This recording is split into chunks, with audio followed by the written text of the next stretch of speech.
first thought, it does make sense when you see it at first, but if you think about it and break it down, there's a lot of ways to respond to that, which just rip it apart. 5 seconds. The only way to save your soul is to give me $5. Give me $5. You're not going to do it, are you? There's a reason for that. Think about what it is and you'll understand why the argument doesn't work. Okay. Again, all I'm saying, I think if, just to be safe.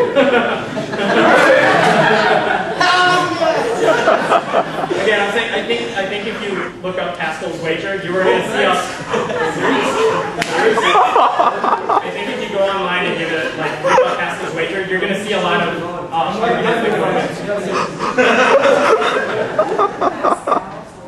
Pascal's wager. So there's a question in the first row.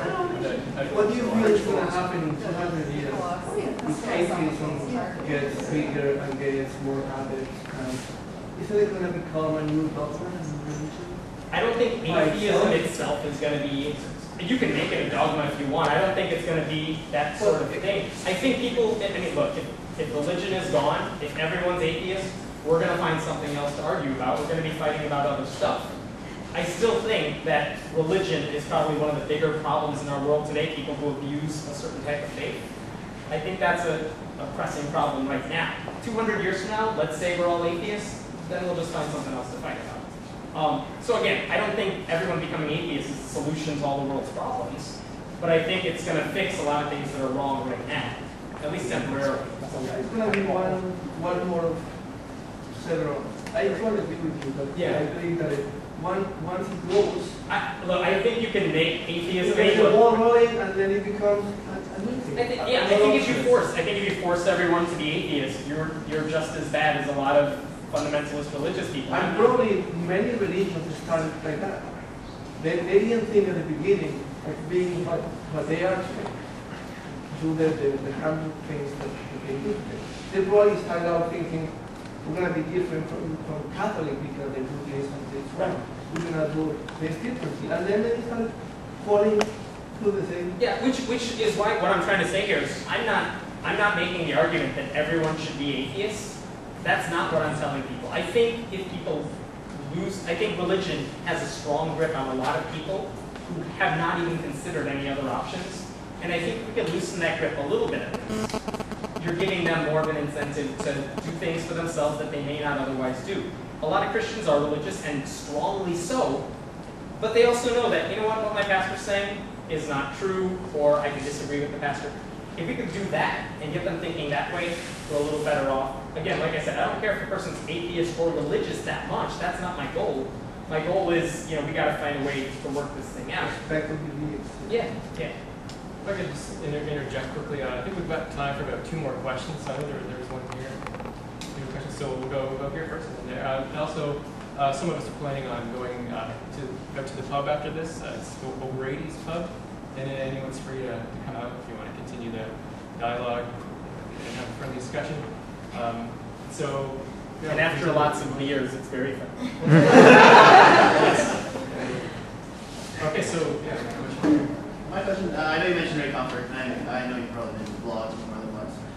What are your opinions on the atheist contingent of the commenters who are just ridiculously horribly mean? Is there a better way to go about that with Ray Comfort and the way of the master people? He's not going to listen. No. And what he's talking about, the atheists that comment on Ray Comfort's site, when he's saying, he's wacky to begin with, but when you see atheists commenting on Ray Comfort, banana, evil, like that guy's site, they're just as bad. They're just swearing left and right. They're doing all that. That's not getting through to him, obviously.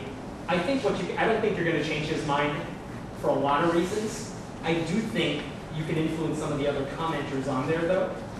And if you respond just very calmly, listen, here's why I don't agree with you. Here's why you're wrong. This, and this. Ray's not going to listen to you. I doubt that. But I think a lot of the other commenters will follow that tone. And I'll say this too, Dave Silverman is the publicity guy for American Atheists. On his website, which is an atheist website, he writes about a lot of stories. Atheist commenters, in a lot of ways, are not much better on his site, even when they agree with him.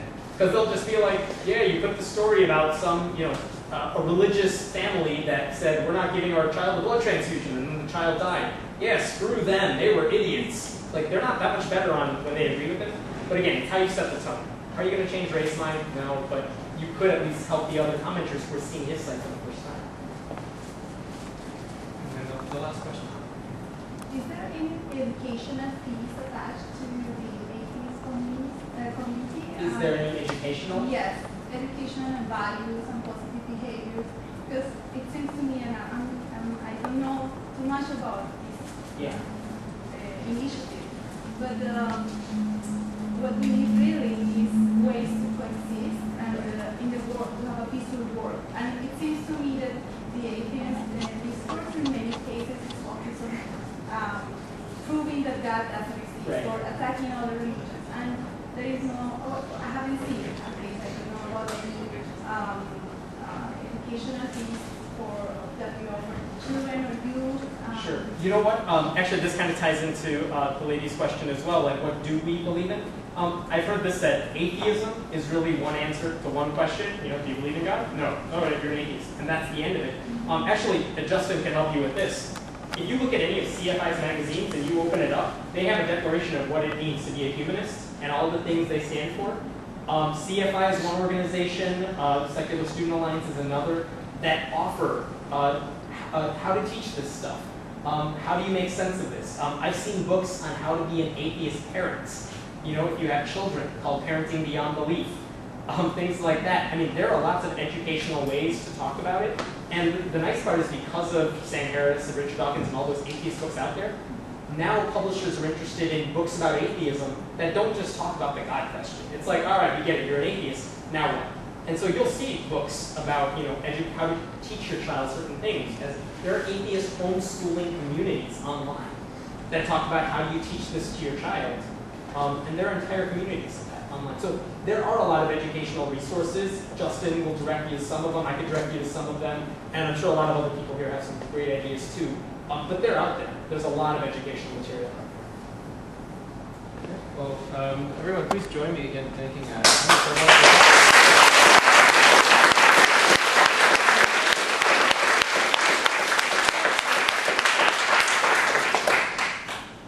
thanks for all your questions. And again, I think we're planning on going out to a Grady's pub if anyone's interested in going along for a little bit. And, thanks everyone for coming.